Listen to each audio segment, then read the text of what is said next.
Defiant moved through space with silent grace, its revolutionary engines leaving no energy trail for enemy sensors to track. Linda sat in her private quarters reviewing reports from Earth Command. The confrontation with the Vornin had gone exactly as planned, but this was only the beginning. A soft chime announced a visitor come in. Linda called. Setting aside her tablet, Susan entered carrying fresh data on the Vornin fleet movements. Her dark eyes sparkled with the thrill of their recent victory.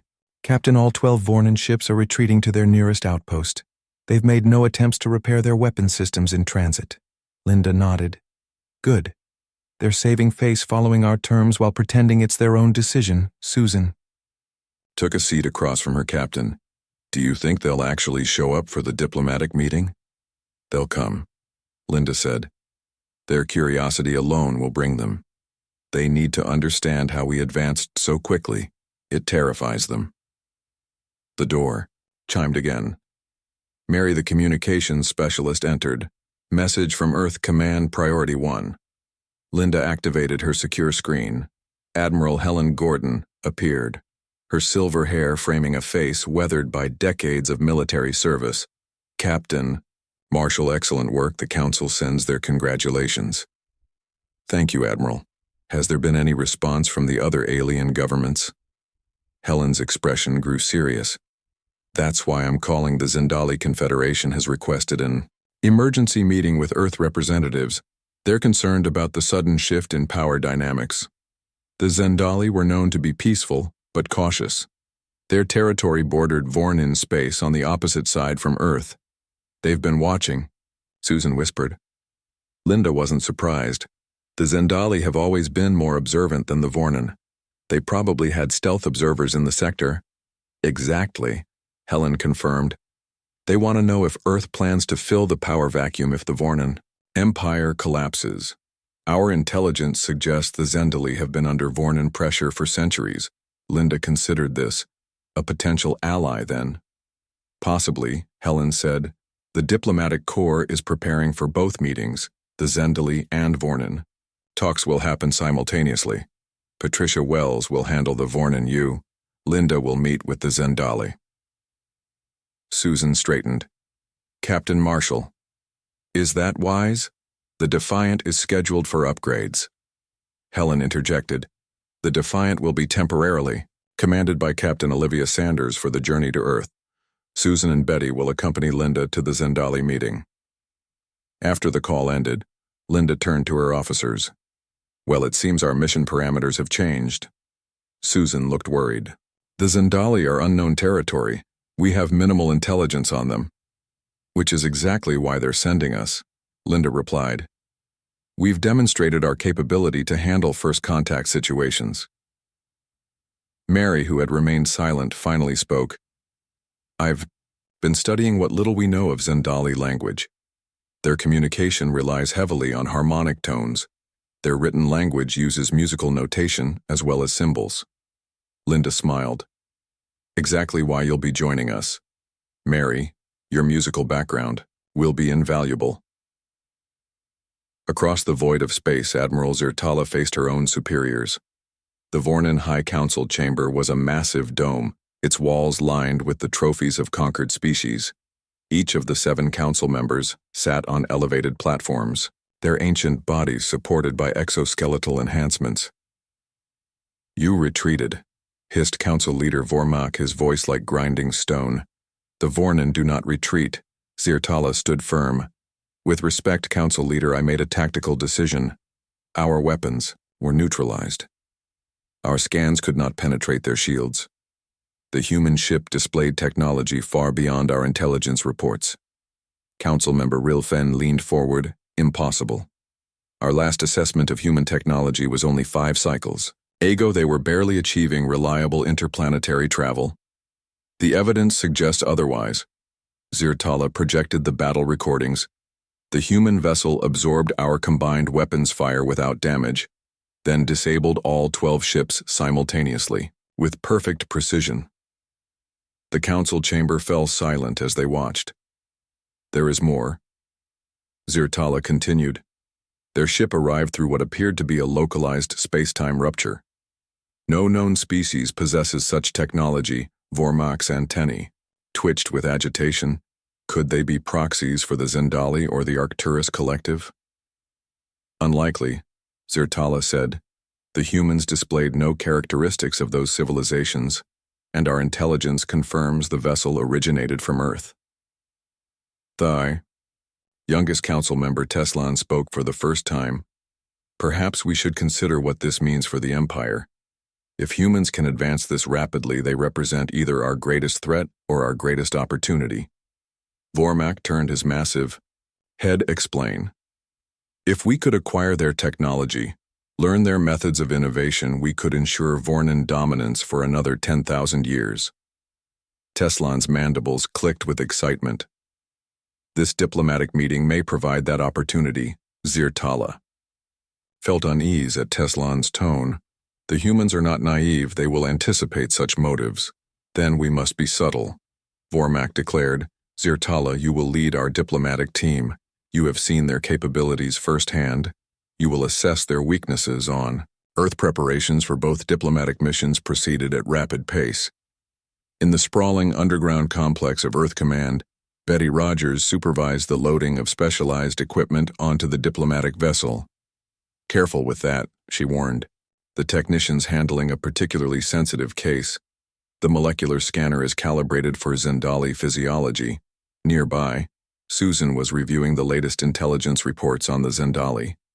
Her tablet displayed images of the elegant avian-like aliens, their feathered crests marking social status and family lineage.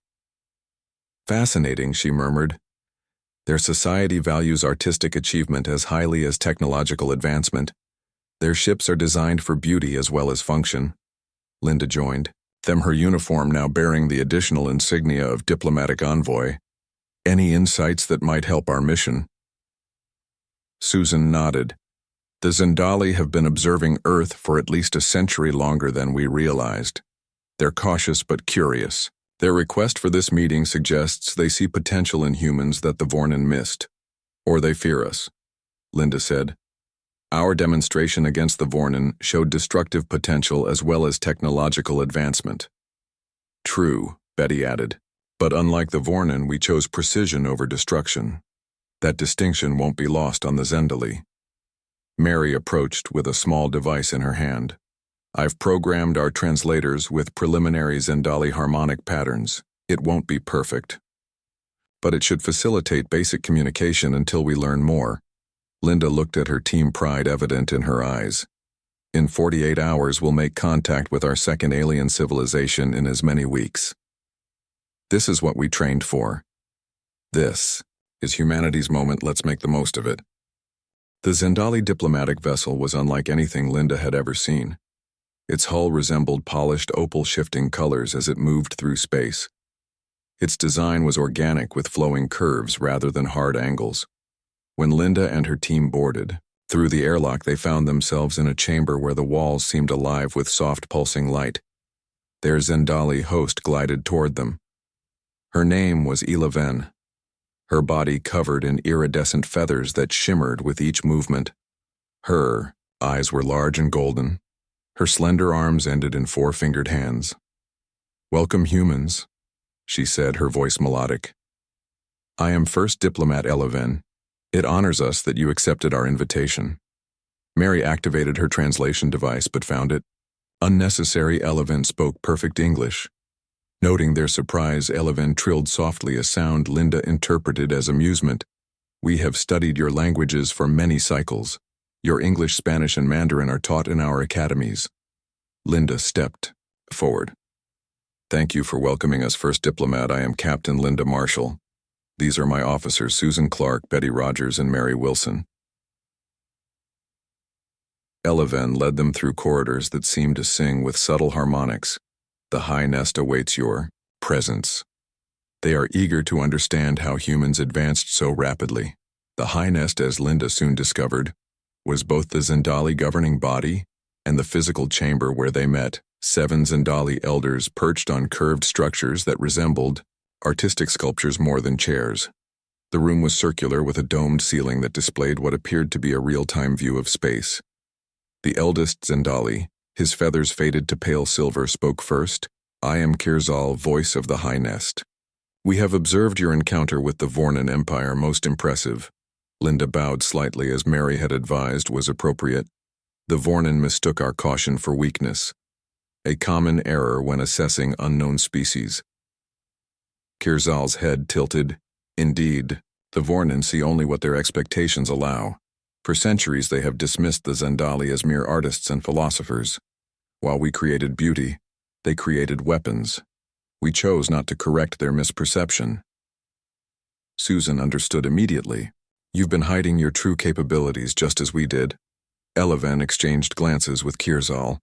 The humans perceive quickly. Kirzal's feathers rippled. For 5,000 years the Zendali have developed technology alongside art. We believe beautiful. Design leads to superior function. Our ships appear decorative to Vornan eyes, yet they house technology the Vornan cannot comprehend.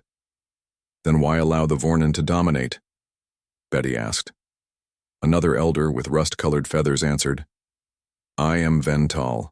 We chose patience over confrontation. Unlike humans, we measure time in millennia, not decades. Your rapid advancement is unprecedented. It concerns us.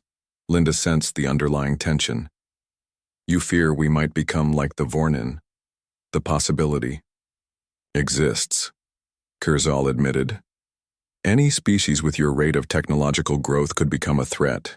Yet your actions against the Vornan suggest restraint. You disabled rather than destroyed. We value life, Linda explained.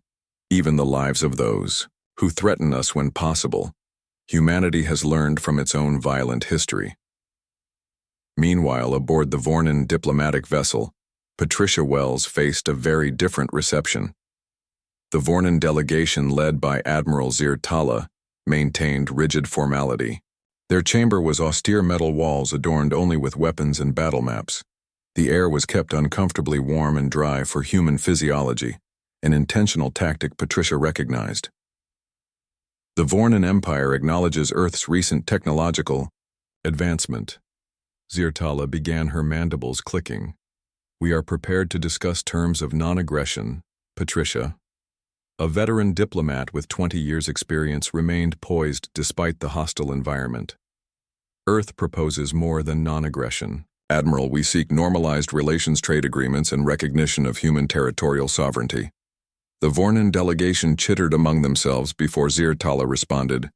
The Empire does not trade with lesser species. Patricia smiled thinly. Then it's fortunate we are not lesser. Our demonstration proved that. Teslan, the youngest council member, moved forward. We are curious about human advancement. How did your species progress so rapidly? Patricia had been briefed to expect this question. Human innovation thrives under pressure, Admiral. When we confirmed the existence of potentially hostile alien civilizations, we adapted. Our greatest strength is not our technology, but our ability to evolve it quickly. This was partially true. Earth had accelerated its technological development after discovering alien signals, but the quantum leap in their capabilities had come from another source, one they had no intention of revealing to the Vornan back on the Zendali vessel. The conversation had taken a different turn. We propose an alliance, Kirzal announced. The Zendali and humans share similar values. Despite our different rates of development, we believe our civilizations could benefit from cooperation. Linda considered this. What would this alliance entail? Exchange of knowledge, cultural understanding, mutual defense. Eleven explained. We have much to offer each other. Susan leaned toward Linda, whispering, This is unexpected but potentially valuable. Their technology appears to develop along different principles than ours. Linda nodded. The High Nest honors us with this proposal. Earth would welcome such an alliance pending approval from our government. Kirzal's feathers brightened. Excellent. But we must discuss one more matter of importance. The Vornan cannot be trusted in these negotiations. They will seek to acquire your technology by any means. We anticipated that, Betty said. Our diplomatic team is well prepared. Perhaps, Vental responded. But you may not be aware of all Vornan capabilities. They possess limited telepathic abilities. They can sense emotional states, surface thoughts from some species. We believe humans may be vulnerable. This was new information. Linda frowned. Our intelligence had no indication of this. The Vornin guard this secret carefully, Kurzal explained. It is not technology, but a biological trait evolved from their hive ancestry. They use it sparingly. Only their highest leaders possess the ability, Mary spoke. This changes our assessment of the parallel negotiations, Linda agreed. We need to warn Patricia immediately. Eleven raised a slender hand. We anticipated this need. Our communication system can send a quantum encrypted message that the Vornin cannot detect. In the Vornin chamber, Patricia was growing increasingly uncomfortable. Though trained to recognize alien deception, she felt a strange pressure in her mind, as if something was probing her thoughts. She maintained her diplomatic composure, while activating a small device in her pocket, a neural scrambler designed to create random thought patterns. Zertala seemed frustrated, though Patricia couldn't identify why. The Empire requires proof of human intentions. Your ship demonstrated offensive capabilities that concern us. As your fleet demonstrated aggressive intentions that concerned us, Patricia countered, yet we chose minimal response. Suddenly, Patricia's secure communicator vibrated against her wrist. A message appeared, on her lens display invisible to the Vornin warning. Vornin telepathic abilities confirmed. Shield thoughts. Diplomatic extraction recommended. Patricia showed no outward reaction, but inwardly she recalibrated her approach. Admiral Zertala, perhaps? We should adjourn for today to consider each other's positions. Both our species value thorough analysis before making important decisions. Zertala's compound eyes narrowed. We have barely begun discussions. And we will continue them, Patricia assured her. But diplomatic processes require consultation. The Vornin surely understand the value of strategic pauses. The subtle flattery worked. Zertala inclined her head. Very well. We will reconvene in 12 hours. As Patricia returned to her ship, she activated emergency protocols Earth needed to know. The diplomatic mission had just become far more dangerous. Earth Command erupted into controlled chaos as reports from both diplomatic missions arrived simultaneously. Admiral Helen Gordon assembled her crisis team in the secure underground facility known as the Bunker, the Zendali offer alliance, while the Vornin attempt telepathic espionage. Helen summarized for the gathered officers, "This changes everything." Olivia Sanders, commander of the Defiant during Linda's absence, stood at the tactical display. We should extract Patricia immediately. The Vornin clearly intended to steal our technological secrets. Helen nodded. Extraction order already sent, but we need to be smart about this. The Vornin must not suspect we've discovered their abilities. Dr. Carrie Foster, the lead scientist responsible for Earth's technological leap, joined the conversation. If they've already gleaned anything from Patricia's mind, we need to know what. We've compartmentalized our research, but telepathic intrusion wasn't a factor we planned for. Patricia had a neural scrambler. Helen reminded them, standard equipment for all diplomats, but its effectiveness against alien telepathy is untested. Olivia pulled up the specifications for the Vornin diplomatic vessel. The Defiant could reach their position in 6 hours using the new drive. Helen considered this too aggressive. It would confirm their suspicions that we know what they attempted. No, we need something more subtle. Dr. Foster smiled. I have an idea. On the Zendali vessel, Linda and her team were being shown technology that contradicted everything Earth thought it knew about the development of civilizations. Eleven guided them through laboratories where Zendali scientists manipulated matter using harmonic resonance rather than conventional physics. Our approach differs fundamentally from both humans and Vornin, Eleven explained. Where you force matter to obey, we persuade it to cooperate.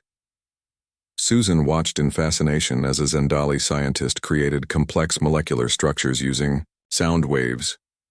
This defies our understanding of material science. Eleven trilled softly, yet achieves similar results. Our ships travel between stars. We heal our sick. We create tools. But without the environmental cost, Your methods incur. Betty, who had been examining a Zendali propulsion system, asked, "How do you defend yourselves?" The Vornin respect-only force Kirzal, who had joined their tour, answered, "We hide. We appear weaker than we are. We keep our true capabilities secret." His golden eyes fixed on Linda. "Until now. The human demonstration against the Vornin changes the balance.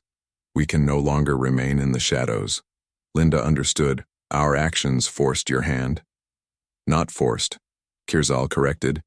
"Accelerated, inevitable change. The Vornin have grown too aggressive in recent centuries. They no longer respect boundaries. Some among our people believe it is time to show our strength. Your arrival provides perfect timing." A Zendali aide approached with urgent news. Kirzal listened, his feathers flattening a sign Linda now recognized as concern. "There is a development," he told them. "Our observers report unusual activity on the Vornin diplomatic vessel. They appear to be preparing weapons."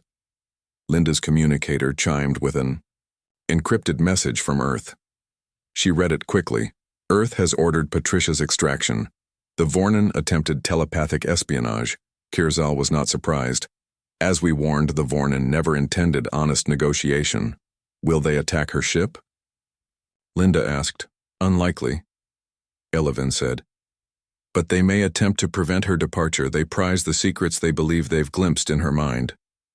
Linda turned to her team. "We need to help secure Patricia's extraction." Kirzal raised a hand. "The Zendali will assist. This is an opportunity to demonstrate our commitment to alliance." Meanwhile, aboard the Vornin diplomatic vessel, Teslan confronted Admiral Zirtala. "The human diplomat resisted your probing." Zirtala's mandibles clicked in frustration. Her mind was strange, chaotic, organized thoughts would appear, then dissolve into random patterns. "I could not maintain connection." "Did you learn anything useful?" Tessalon demanded. "Fragments only. Their ships use some form of dimensional manipulation. Not standard space folding. Something more advanced. They call it phase shifting. Enough to replicate." "No," Zirtala admitted, "but enough to know it exists." And there was something else. Something about an anomaly. "They found something." Teslan moved to the command console. "The human vessel is powering up. They intend to leave. We cannot allow that." Zirtala declared, "Not until we learn more. Activate holding fields." On Patricia's ship, alarm sounded. "Vornin energy field detected." Her pilot reported, "They're trying to prevent our departure." Patricia remained calm. "Activate countermeasures protocol Theta." The ship's systems hummed as specialized equipment came online designed specifically to disrupt Vornin technology. But before it activated, a new signal appeared. "Captain, unknown vessel approaching." The sensor officer announced, "It's neither human nor Vornin." Patricia moved to the view screen. On screen, the image showed an elegant vessel, its hull shimmering with opalescent colors. "Zendali," Patricia whispered, recognizing it from intelligence briefings. The Zendali ship positioned itself between Patricia's vessel and the Vornin. The Vornin holding field flickered, then failed entirely. "The Zendali ship is generating some kind of harmonic interference," the science officer reported. "It's disrupting the Vornin field without affecting our systems." A communication came through. "Human vessel, this is Eleven of the Zendali diplomatic fleet. We will escort you to safe coordinates." Patricia was surprised but grateful. "Acknowledged, Eleven. We appreciate your assistance." The Vornin vessel powered weapons but did not fire. The political implications of attacking a Zendali diplomatic ship were too severe even for them. As both ships moved away, Patricia received a transmission from Linda explaining the Zendali alliance proposal. "This changes everything," Patricia murmured. Back on Earth, Dr. Foster led a team working frantically in a specialized laboratory. The space was filled with equipment that seemed to defy conventional engineering. Surfaces glowed with strange patterns. Holographic displays showed mathematical equations that would baffle most physicists. If the Vornin obtained even fragments about the anomaly. "We need to accelerate the integration process," she told her team. "Move to Phase 3 immediately." Her assistant looked concerned. We haven't completed safety protocols for Phase 3. We no longer have that luxury, Carrie responded. The anomaly is our only true advantage. If the Vornin learn its location, everything changes. The anomaly, as Earth scientists called it, had been discovered 5 years earlier. A region of space where the laws of physics behaved differently, where impossible technologies became possible. It was the true source of Earth's technological leap forward, not human ingenuity alone, but human ingenuity applied to alien principles discovered in the anomaly. In Vornin space, the High Council received Zirtala's report with growing concern. The Zendali interfered, Vormak hissed. They have revealed themselves as human allies. There is more, Zirtala added. Before losing contact, I glimpsed something important in the human's mind. They did not develop their technology alone. They found something, an anomaly in space, a place of power. The council chamber grew silent. If this is true, Rilfen said finally, then we must locate this anomaly before the humans can exploit it further. Vormak turned to his military commander. Prepare the hunter fleets. We will find this anomaly, whatever it takes. As Linda's team prepared to return to Earth with the Zendali Alliance proposal, Kirzal shared one final warning. The Vornin will not stop. They are desperate now. They know they have fallen behind. They will seek the source of your advancement. How much do you know about us? Linda asked directly. Kirzal's feathers rippled. We know of the anomaly. We have observed it for centuries, but never approached, never interfered. Our philosophy prevented direct interaction. Only humans with your unique perspective would dare to reach into such unknown territory. Linda was shocked. You knew and did nothing. Some powers are not meant to be rushed. Eleven explained, the anomaly exists outside normal space-time. The consequences of hasty exploitation could be catastrophic. Yet you didn't stop us, Susan noted. It was not our place. Kirzal said, each species must find its own path, but now that path has led to confrontation with the Vornin, and they will stop at nothing to find what you have found. The Aurora hummed with power as final systems came online. Linda sat in the command chair, feeling the neural interface adapt to her thought patterns. The bridge crew worked with focused intensity. Susan at the science station, Betty at weapons, Mary. At communications, Diane had joined them to monitor the experimental drive. All systems operational. Diane reported, the dimensional drive is synchronized with the anomaly's energy patterns. Linda nodded. Status of the Vornin fleet. Susan checked. Her readings. 17 warships on direct approach vector indicates they've located the station. Estimated arrival 20 minutes. And the Zendali. 15 vessels in defensive formation. Their technology is remarkable, Susan said with admiration. Their ships appear to manipulate space harmonics, creating interference patterns that should disrupt Vornin targeting systems. Linda made her decision. Begin launch sequence. The Aurora will intercept the Vornin fleet before they reach the station. As the Aurora detached from its docking cradle, the ship's systems fully activated for the first time. The hull gleamed with subtle energy patterns. The engines produced no visible exhaust, just a slight distortion in the space behind the vessel. This is Captain Marshall to all hands, Linda announced. We are about to engage in the first combat mission of the Aurora. Our objective is to protect the Anomaly Research Station. The Vornin must not be allowed to reach it. In space, the approaching Vornin fleet detected the new vessel, unknown ship launching from the station. A Vornin sensor officer reported, configuration matches no known design. Energy readings are off the scale. Admiral Zirtala studied the tactical display. Is it human or Zendali? Neither. Admiral or both. The design incorporates elements we've never seen before. Zirtala felt unease ripple through her exoskeleton. All ships prepare for combat. This vessel may represent technology derived directly from the anomaly. On the Aurora, Linda reviewed their tactical options. The Vornin outnumber us 17-1. Even with our advanced systems, those are difficult odds. We don't need to defeat them, Susan pointed out. Just prevent them from reaching the station, and we have the Zendali fleet supporting us. Betty added. Linda nodded. Diane, what capabilities can we safely use at this stage? Phase shields are fully operational. Diane said. Precision weapons at full capacity. The dimensional drive is functioning but untested for tactical maneuvers. Then we use what we know works. Linda decided. Conventional intercept course maximum speed. The Aurora accelerated smoothly, racing toward the Vornin fleet.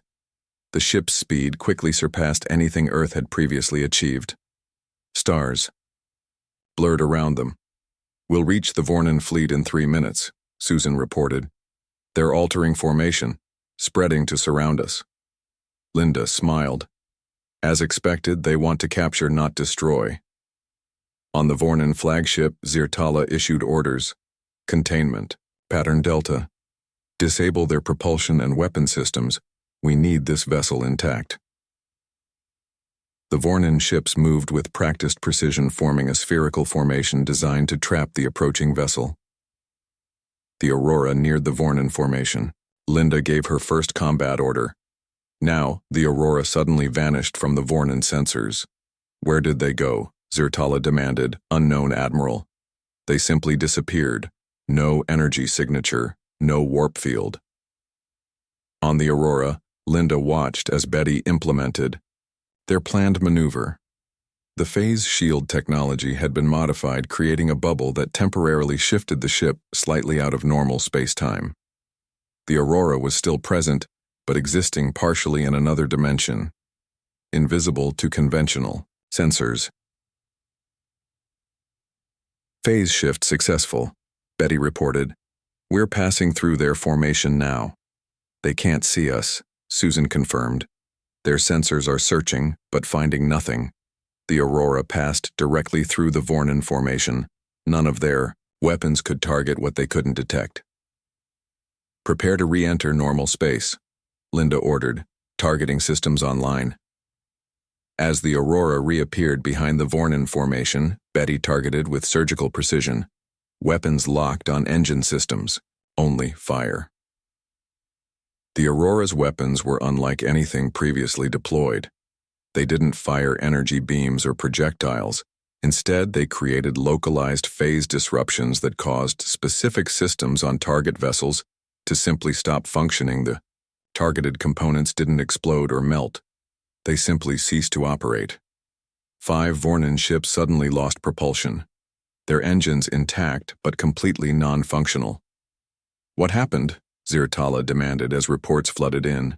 Engines are not responding. Admiral, came the reports. No damage detected, systems simply not functioning. Impossible, Zirtala hissed.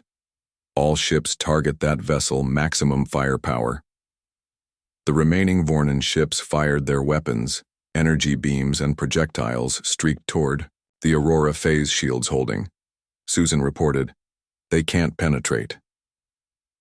The Aurora moved with impossible agility, evading much of the Vornin fire while its shields absorbed the rest. The ship then targeted 5 more Vornin vessels, disabling their weapon systems with the same precision. Linda opened a communication channel. Vornin fleet. This is Captain Linda Marshall of Earth vessel Aurora. Your ships are being disabled, not destroyed. Stand down and retreat. Zirtala recognized the human captain from their first encounter. You think your single vessel can defeat our entire fleet? I don't think. Linda replied calmly. I know 7 of your ships are already disabled. The rest will follow. We have no desire to destroy them or harm your crews, but we will protect the anomaly. As if to emphasize her point, the Aurora phased out again, reappearing in the middle of the Vornin formation. 3 more ships lost propulsion before they could react. On the Zendali command vessel, Kirzal watched with satisfaction. The humans have exceeded even our expectations, Elevin nodded. Their application of anomaly principles is direct, aggressive, unlike our approach, yet effective, Kirzal acknowledged. Perhaps there is wisdom in both approaches, which is why Alliance benefits us all. The Zendali fleet maintained their defensive position, protecting the research station. Their presence ensured no Vornin ship could slip past the Aurora. Admiral Zirtala, faced an impossible decision. Her fleet was being systematically disabled, ships dead in space without casualties or visible damage. A technology beyond anything the Vornin had encountered, Admiral Koresh urged. We must retreat. 7 ships disabled. 3 more not responding, the humans could destroy us if they wished. Zirtala knew she was right. Yet retreat meant failure. The High Council will not forgive this defeat. There will be no victory here today, Koresh said. But if we retreat, we preserve our remaining ships, live to fight. Another day. Learn from what we've seen. After long moments, Zirtala made her decision. All functional vessels, protective formation around disabled ships, begin withdrawal. The remaining Vornin ships move to protect their disabled comrades. Tractor, beams engaged to tow the powerless vessels. Linda watched their retreat. They're withdrawing all ships together. Should we pursue? Betty asked. We could disable the entire fleet? Linda shook her head. No, that would be unnecessary. The Vornin now understand they cannot take the anomaly by force. That was our objective. She opened a channel to Zirtala. Admiral, your retreat will not be hindered. Tow your disabled vessels back to Vornin space. They will begin functioning normally once they're beyond the range of our dampening field. Zirtala's image appeared on screen. Her compound eyes studied Linda. You could destroy us, yet you choose not to. Why? Because destruction is easy. Admiral, creation is hard. Earth seeks to create, not destroy. We defend what's ours, but we don't annihilate what isn't. Zirtala was silent for a moment. The Vornin do not forget Captain Marshall. This encounter will be remembered. I hope so. Linda replied. Remember that we could have destroyed your fleet, but chose another path. Perhaps that lesson is worth more than any technology. As the Vornin fleet retreated, the Zendali vessels approached the Aurora. Kirzal opened communications. Impressive demonstration. Captain Marshall. The Aurora exceeds our projections, Linda smiled. We've only begun to understand what's possible. High-Nest Kirzal, with your help, perhaps we can explore the anomaly's potential together, safely, responsibly. That is our hope as well. Kirzal agreed. The Zendali have observed, patiently for centuries. Now with humans as partners, perhaps it is time for more direct investigation. In the weeks that followed, representatives from Earth and the Zendali Confederation signed a formal alliance. 3 principles guided their agreement: shared exploration of the anomaly, joint defense of its secrets, and controlled development of its potential. The Aurora became the flagship of a new combined fleet. Human ingenuity, paired with Zendali wisdom, created technologies that transformed both civilizations. The Vornin retreated to their territory. The defeat had shaken the Empire's confidence. For the first time in 7,000 years, they faced species with superior technology. The High Council debated their options. Some advocated for massive military buildup, others for diplomatic engagement. The outcome remained uncertain. Linda stood on the observation deck of the research station, watching the swirling energies of the anomaly. Susan joined her. The Zendali scientists have proposed a fascinating theory, Susan said. They believe the anomaly isn't natural. It may have been created by some ancient civilization for purposes we can only guess. Linda nodded. Which raises the question, what else is out there beyond the Vornin? Beyond the Zendali, how many other civilizations and wonders await us? The anomaly pulsed with energies that defied classification. Its location in deep space between Earth and Zendali territory had remained secret for 5 years. Now that secrecy was threatened, within the research station built around the anomaly, Dr. Carrie Foster watched as technicians prepared the experimental drive core for installation in Earth's newest vessel. The Aurora, unlike the Defiant, was built entirely using principles derived from the anomaly.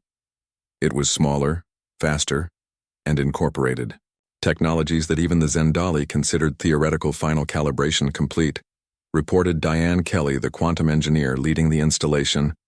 The phase matrix is stable integration with ship systems at 97% carry. Nodded though concern lined her face. Will it be ready in time? 48 hours, Diane confirmed, but we've never tested the full capability. We don't know what will happen when all systems engage simultaneously. We may not have a choice. Carrie said intelligence reports 17 Vornan hunter ships have departed their home system. They're searching methodically. They'll find us eventually. The anomaly itself defied easy description. From some angles, it appeared as a subtle distortion in space. From others, a swirling vortex of colors not found in the normal spectrum. Instruments detected contradictory readings. Energy patterns formed and dissolved. Following no known laws of physics, Earth had established the research station with extreme caution. First unmanned probes, then shielded modules, and finally the full facility. The breakthroughs came rapidly. Principles of phase-shifting matter, reorganization, quantum communication. Each discovery led to revolutionary technologies. The race was on. To complete the Aurora before the Vornan located the anomaly on Earth, the combined diplomatic teams met an emergency session. Linda and Patricia presented their reports, while Admiral Helen Gordon assessed military options. The Zendali alliance offers significant advantages, Linda explained. Their harmonic technology complements our phase technology. Both approaches derived from studying the anomaly, but from different perspectives, Patricia agreed. And they've managed to hide their true capabilities from the Vornan for millennia. Their expertise in concealment could help protect the research station. Helen studied the tactical display. Our immediate concern is the Vornan hunter fleet. 17 warships with a single purpose to find the anomaly. The Defiant can't face that many ships even with its upgrades, Olivia pointed out. And the Aurora isn't ready. What about the Zendali fleet? Susan asked. Kurzal implied they have significant military capability despite their peaceful appearance. Linda nodded. They offered assistance but were vague about specifics. I believe they're reluctant to reveal their full strength unless absolutely necessary. Helen made her decision. We proceed on 3 fronts. First, diplomatic. We formalize the alliance with the Zendali. Second, defensive. We accelerate the Aurora's completion and reinforce the research station. Third, misdirection. Misdirection? Betty asked. Helen smiled grimly. We give the Vornan something to find. Something. That isn't the real anomaly. In Vornan space, Admiral Zirtala prepared her hunter fleet. Her flagship, now repaired and upgraded, led 16 warships. Each commander had been briefed on their mission. Find the source of human technology. Locate the anomaly. Zirtala studied the star charts where probable search areas were highlighted. The space between Earth and Zendali territory was vast. Much of it unexplored by Vornan ships. We will find it, Commander Koresh assured her. The humans lack subtlety. They will have left traces, energy signatures, supply routes. Unless the Zendali have helped them. Zirtala clicked her mandibles. Their interference during the diplomatic mission was unexpected. The Zendali have always been passive observers. Perhaps the humans have changed that, Koresh suggested. Their aggressive advancement may have forced the Zendali to abandon neutrality. A communication officer approached. Admiral, we are receiving an encrypted transmission source unknown. Zirtala was surprised on screen. The view screen displayed only coordinates and a brief message, the answers you seek. A trap.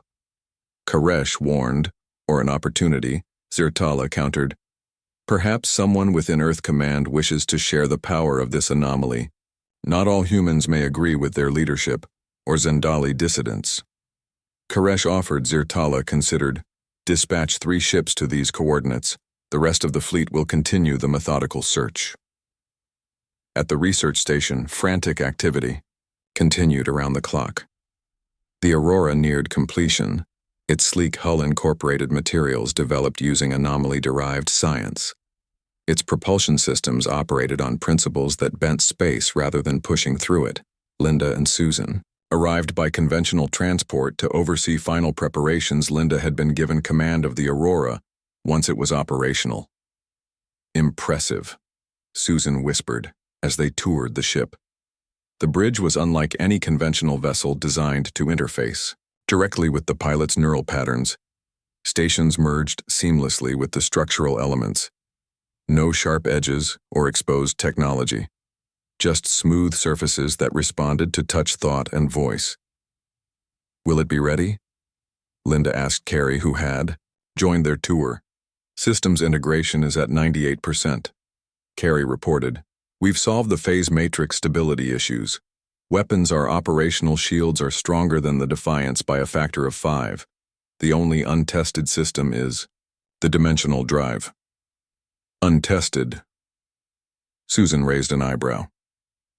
"Theoretically sound," Carrie assured her. "But we've never had the power required to activate it. The Aurora's core finally provides that power." Linda moved to what appeared to be the command chair. "And if it works?" "If it works," Carrie said, "the Aurora can travel anywhere instantaneously, not just faster than light, but outside normal space-time altogether." A technician rushed in. "Doctor, we're detecting Vornan ships, 3 vessels approaching. The decoy site." Carrie smiled. "Good. The false anomaly is ready. They'll find exactly what we want them to find." 3. Vornan warships approached the coordinates they'd received. Their sensors detected unusual energy readings consistent with what little they knew about the mysterious anomaly. Readings confirmed, the science officer reported to the Vornan captain. Energy patterns match theoretical profiles for space-time distortion. Proceed with caution. The captain ordered. Full scans, before we approach. The ships moved slowly toward what appeared to be a research facility built around a swirling distortion in space. The facility appeared abandoned. No energy signatures, no life signs. It appears they left in haste. The science officer noted, "Perhaps internal disaster or emergency evacuation. Or it's a trap," the tactical officer warned. The captain considered, "We will send drones first." Automated drones approached the facility, transmitting sensor data back to the Vornan ships. The data showed abandoned labs, equipment left mid-experiment, and most importantly, data crystals containing research findings. The data appears intact. The science officer reported excitedly, "Information about the anomaly. Its properties, research, findings. Download everything." The captain ordered. "Then we will board the facility." As the Vornan ships downloaded the data, hidden programs activated, programs designed by Earth's best cyber specialists. The data contained carefully crafted misinformation, combined with subtle cyber weapons. The Vornan ships' systems began to accept the Trojan data, believing it to be valuable research. In reality, the false anomaly was an elaborate holographic projection. The abandoned facility contained genuine but outdated equipment. The data being downloaded would lead the Vornan down technological dead ends for years while simultaneously mapping their computer systems for future exploitation. At the real anomaly, Linda received news of the Vornan ships taking the bait. "That will slow them down but not stop them," she told Carrie. "How soon can the Aurora launch?" 24 hours for essential systems, Carrie said. "The dimensional drive needs final calibration." An alarm sounded. A technician called out. Multiple ships detected approaching from Zendali space. Linda tensed. "Vornan." "No," Susan checked the readings. "Zendali signatures. 15 vessels. They're forming a protective perimeter around the station." A communication came through Kirzal's. Image appeared. "Captain Marshal, the Zendali High Nest has voted unanimously to activate our defensive fleet. We will protect the anomaly while you complete your vessel." "Thank you," Linda replied. "But we never revealed the anomaly's location, Tau. Did you?" Kirzal's feathers rippled in what Linda now recognized as amusement. "As I told you, we have observed the anomaly for centuries. Did you think we wouldn't notice your activities here? We chose not to interfere, but now circumstances require action." As the Zendali fleet moved into defensive positions, their ships revealed capabilities previously hidden. Their elegant hulls, reconfigured weapon systems emerged from what had appeared to be decorative elements. "The Vornan will be surprised," Eleven, who commanded one of the Zendali vessels, commented. "They have never seen our ships in combat configuration." In Vornan space, Admiral Zertala received disturbing news. The facility was a decoy. The data is corrupting our systems, she hissed. In anger. Clever humans, they anticipated our moves. A sensor officer interrupted. Admiral, we're detecting multiple ships at these coordinates. The display showed a different sector of space. Energy readings consistent with the theoretical anomaly. But the ships are Zendali.